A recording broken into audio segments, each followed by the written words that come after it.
Olá, hoje vamos falar sobre o Setembro Amarelo, uma campanha criada com o intuito de informar as pessoas sobre o suicídio, prática normalmente motivada pela depressão. Os casos crescem a cada ano e ainda existe uma expressiva barreira para falar sobre esse problema. Todos os dias, pelo menos 32 brasileiros tiram suas próprias vidas. O suicídio é a segunda principal causa de morte entre jovens com idade entre 15 e 29 anos.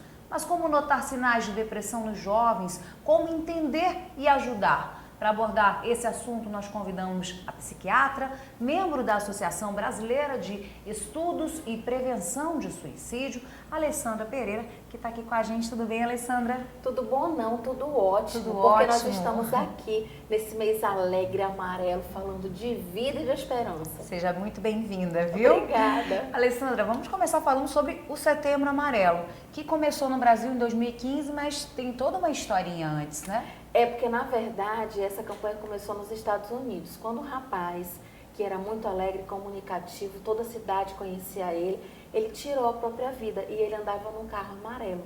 Então, as pessoas muito sensibilizadas com essa história resolveram trazer uma mensagem de que isso acontece, de que as pessoas adoecem, que muitas vezes não é percebido. E aí distribuíram bilhetes amarelos ao longo de toda a cidade e depois isso se estendeu por todo o país. Chegou aqui, desde 2016, estamos no Setembro Amarelo aqui no Amazonas também. E esse rapaz virou ícone, então, da campanha, né? Com certeza. Agora, o objetivo principal da campanha é de conscientização, de prevenção? O principal objetivo da campanha é trazer uma mensagem de que falar é a solução, de que você precisa procurar ajuda profissional, de que se você conhece alguém, você precisa tomar uma atitude. E a pessoa que estiver se sentindo ruim, que ela perceber que ela não está muito bem, ela precisa procurar ajuda, porque toda situação de risco de vida, ela precisa de ajuda. Seja um infarto, seja um derrame. Então, o que acontece? Se você tiver uma situação de risco de vida, você não corre para o médico, o suicídio é um risco de vida. Uma tentativa de tirar a própria vida é um risco imenso. Então, deve ser procurada ajuda profissional. Doutora Alessandra, muita gente assim encara, ainda hoje, infelizmente, o suicídio como uma espécie de fraqueza, de desvio de conduta, de personalidade. Mas é importante a gente frisar que hoje a gente está tratando de saúde pública, né? Mesmo, você estava falando agora. Sim, aqui. É importante nós frisarmos que a depressão é uma doença e que nós temos outros transtornos também envolvidos. Mas vamos gravar uma informação muito importante. 98% ou mais das pessoas que tentam tirar a própria vida, e algumas até cometem o próprio ato, elas têm um transtorno mental sem tratamento adequado. O que significa isso? Que se essas pessoas tivessem tratamento adequado, se tivesse tido uma assistência, elas não chegariam a esse ponto. Então é muito importante nós frisarmos isso, que é um problema de saúde pública desde quando a Organização Mundial de Saúde decretou e fez uma publicação trazendo isso para a saúde pública. E isso nós já temos uma fala da Organização Mundial dizendo que até 2020 a depressão seria a doença que mais afastaria as pessoas do trabalho e da sua vida. E nós estamos em 2020 e alguma coisa precisa ser feita de forma mais enfática. Então, esses números de casos também poderiam ser evitados, poderiam ser reduzidos, né? E aí entra a questão também que é muito importante a gente falar. Como identificar uma pessoa que está precisando de ajuda? Tem alguns traços, alguns sinais que essas pessoas dão? É bem interessante porque tem muitas pessoas que quando estão realmente planejando, né, tirar a própria vida, elas estão postando fotos alegres, contentes nas redes sociais. Tem muitas pessoas que estão passando por dificuldade e nem sempre aquilo consegue ser perceptível. Então a gente precisa dizer isso também. Mas você pode perceber se aquela pessoa que você gosta, ela não está mais com muita vontade de se relacionar, ela não tem mais muito prazer nas atividades, ela anda falando, eu não aguento mais, eu estou muito cansado, eu já acordo cansado, sem energia, porque isso é um sinal da depressão. Então as pessoas, elas passam por situações de vida que muitas vezes elas não têm coragem de compartilhar ou de buscar uma ajuda profissional. E o que é interessante?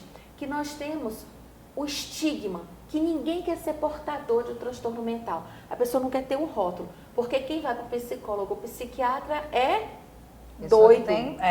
E quem vai para o psicólogo e para o psiquiatra não são pessoas loucas, são pessoas que querem viver bem, que querem viver melhor, que querem ter qualidade de vida, que querem tratar as suas angústias, os seus desejos na vida que muitas vezes estão carregando com tanta frustração. E é por isso que nós precisamos fazer esse alerta.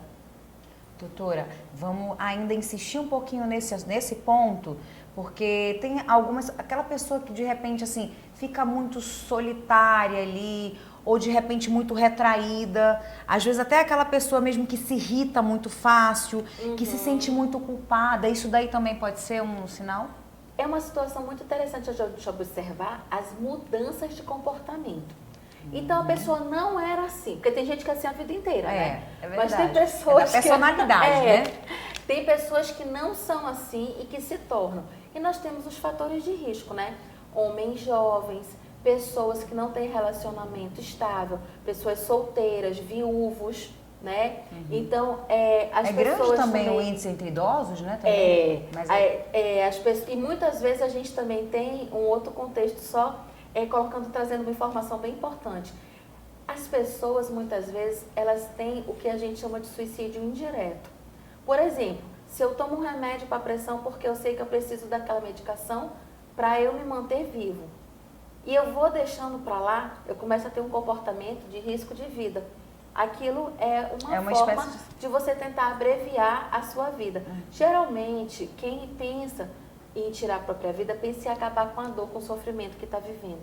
Mas essa dor, esse sofrimento, ele precisa ser ressignificado. Tenha sido por alguma perda, seja por um processo de adoecimento, porque na doença é muito interessante. A pessoa não consegue ver as coisas de forma positiva. Ela se vê sem valor, porque nós temos os sintomas principais, né? A desvalia, que a pessoa se vê sem valor nenhum. O desamparo, onde você pode ter todo mundo ao lado da pessoa, ela acha que ninguém entende, que ninguém compreende. E a desesperança, que é o momento onde a pessoa simplesmente não acredita em mais nada. Que é o pessimismo também? Muito pessimismo, e dali vem o desespero. E é no momento do desespero que ela realmente tem a certeza de que viver não vale mais a pena. Tem uma fase onde ela acredita, onde ela tem medo. Meu Deus, eu estou pensando em morrer, nossa, se assusta. Mas tem uma fase que ela começa a achar confortável, que realmente seria uma solução. E aí a gente já entra numa fase muito mais grave da alteração do pensamento. Nossa, é tenso. Agora, como ajudar? Isso daí é realmente assim, talvez mais importante ainda a gente falar agora, porque aquela pessoa, ela realmente precisa de ajuda para que esses casos, né, sejam reduzidos, sejam, né, mas assim, tem gente que ignora simplesmente, que não ouve, que é totalmente errado. Então, o que fazer? Como ajudar? Tem uma maneira certa? É já marcar um psicólogo ou não? Tem alguns pontos que a gente pode observar que dá para ser feito logo, o primeiro passo, vamos dizer assim. Isso depende muito do estágio que você encontra a pessoa. Se a pessoa relata, por exemplo, assim, eu não estou muito bem, eu acordo cansado todos os dias, eu estou ficando sem vontade de fazer nada, desanimada, aí é uma situação. Você vai fazer um agendamento, você vai fazer um agendamento para o psicólogo, para o psiquiatra, você vai procurar ajuda, mas não é uma coisa emergencial. Agora você tem uma pessoa que diz assim, eu passo muito tempo pensando que não vale mais a pena viver. E eu até comprei uma arma, ou então eu fico limpando uma arma que eu tenho. É uma situação que não dá para esperar. Uma situação que precisa de intervenção imediata. Então, a tua atitude vai depender muito de como é a situação da pessoa que você está conversando. O que ela apresenta, Mas então? É muito importante essa palavra, atitude. A atitude, ela não pode ser nula. Você não pode deixar isso para lá. A atitude é muito importante, porque não é drama, não é frescura, a pessoa não está fazendo isso para chamar atenção. Porque até se a pessoa fizesse isso para chamar atenção, isso já seria um problema e já precisaria também de ajuda.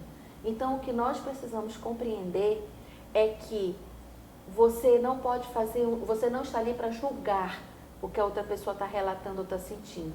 Você está ali para acolher. E você pode até dizer, eu tenho dificuldade de compreender o que você sente, eu não sei o que fazer, o que falar ou como te ajudar. Mas nós vamos procurar quem saiba.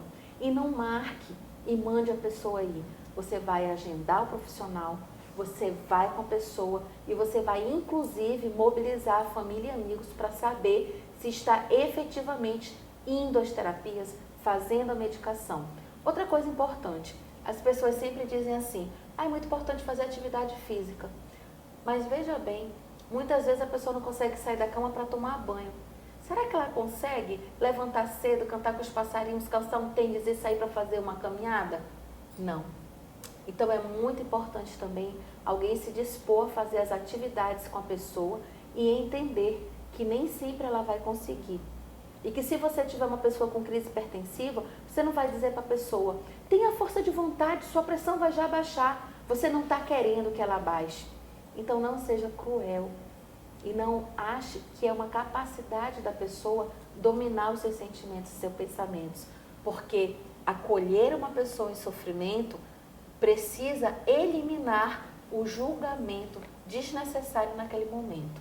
Então é ouvir, demonstrar mesmo que está preocupado, empatia. Né? Tentar entender a dor do outro. E até a preocupação, né? Com o cuidado, né? Ali. E o que não fazer. Já mais ou menos falou. O que não fazer é exatamente isso, né? Não deixar para lá, não julgar, não achar que porque você... E não dar seu exemplo de vida. Tem muitas pessoas que dizem assim, vamos supor, nós temos uma tendência genética, né, muito forte das pessoas. Nós temos pessoas que passaram por alterações do desenvolvimento, né, profundas alterações do seu desenvolvimento quando foram vítimas de algum tipo de abuso na infância, abuso físico, abuso psicológico, abuso sexual ou negligência. E isso altera a química cerebral e vai alterar a resposta ao estresse pelo resto da vida. É muito importante a gente pontuar essa situação. E que ninguém causa nada especificamente à vida de ninguém. Uma separação, um óbito, a perda de um emprego, só vai ser um agente precipitador, mas não vai ser a causa. Nós não podemos culpabilizar, né, as situações. Elas são parte apenas de um contexto. E quando nós estamos diante de uma situação assim, nós precisamos compreender que eu, enquanto indivíduo, é que preciso modificar a minha forma de me ver, a forma de ver o mundo, a forma de eu me relacionar com as pessoas. Então, e não o mundo todo que precisa ser modificado por minha causa. Eu preciso ter um tratamento de qualidade. Então, assim, enquanto uma pessoa que está ali ajudando, jamais ignorar, jamais achar que isso é uma bobagem também. Acho que de forma alguma dizer, isso é besteira, isso aí vai passar, né? Isso aí nunca deve ser feito. Infelizmente, as pessoas, elas têm muito... ontem mesmo um pai falava para mim, numa rede social, doutora, ela está fazendo assim, para chamar a atenção. Eu digo, veja bem, a sua filha, ela não está fazendo isso para chamar a sua atenção. Ela está tomando essa atitude porque ela não vê outra forma de lidar com esse sofrimento. Assim como o senhor também não vê outra forma de lidar com isso. Então, todos precisam aprender. Ela precisa fazer o tratamento psicológico e psiquiátrico e a família também precisa aprender a lidar com isso. E todos aprendemos juntos, todos os dias da nossa vida. Doutora Alessandra, então vamos encerrar essa entrevista maravilhosa, né? Muitas informações aqui, muita coisa interessante para você que está em casa, inclusive vale até compartilhar. Depois a gente vai estar aí disponível em todas as nossas plataformas do Real Time 1. Mas vamos divulgar o evento que vai ter dia 12, é uma ação que vai ter dia 12, né? Agora, mesmo. Sábado. Nós vamos estar sábado reunidos ao redor do Teatro Amazonas, sem aglomeração. Várias instituições apoiadoras, né? Faculdade Boas Novas, ESBAN, Defensoria Pública, algumas instituições com vinculação religiosa. E aqui um abraço para todo mundo da restauração, que tem um grande trabalho em cima da questão da espiritualidade, da religião, compreendendo que existe um componente físico e que isso é muito importante, que não é falta de fé, tá, gente? E que nós vamos fazer um movimento ao redor do Teatro Amazonas, dar um abraço caloroso em toda a população amazonense através dessa manifestação de esperança. Porque por pior que seja a situação que você possa estar vivendo nesse momento, você já passou situações difíceis e vai passar. Você superou, essa situação passou, sabe por quê? Porque você pode, você é capaz e você consegue. Passa lá com a gente, dia 17, a partir das 17 horas no Teatro Amazonas. Dia 12, né? Dia 12. Dia 12. Ai, desculpa, dia 12, sábado. Às 17 horas. Sábado, 17 horas. Pronto. E vamos deixar teu Instagram também disponível para quem de repente ficou alguma dúvida, pode te mandar um direct, doutora? Gente, eu quero falar uma coisa importante que eu já ia esquecendo. Essa campanha está sendo fantástica. Nós estamos com a hashtag Estou a um clique de você, reforçando as redes sociais. E nós temos mais de 200 profissionais de saúde mental que diariamente, a partir das 9 da manhã, compartilham todos os dias um post diferente da nossa campanha aqui do Amazonas. E tem sido um movimento lindo. Se você quiser acompanhar, @dra.alessandrapereira. Você está convidada a participar desse movimento. Obrigada, doutora. Agradeço aqui, viu? Muito obrigada por ter aceito o nosso convite. Eu que agradeço, porque essa é uma mensagem para se levar realmente para todos os lugares. E é muito bom a gente saber que tem locais na mídia que fazem esse jornalismo com responsabilidade. Muito obrigada mesmo. Obrigada e parabéns aí e sucesso também, viu? Obrigada. Mas sábado, olha, seja maravilhoso. Obrigada. E é isso, olha, a nossa entrevista de hoje fica por aqui, mas não esqueça, compartilhe essa entrevista. Estamos disponíveis ali, olha, no YouTube, vai ficar disponível o tempo que você quiser, tá? E outras notícias e informações você encontra no nosso portal realtime1.com.br. Tchau, tchau.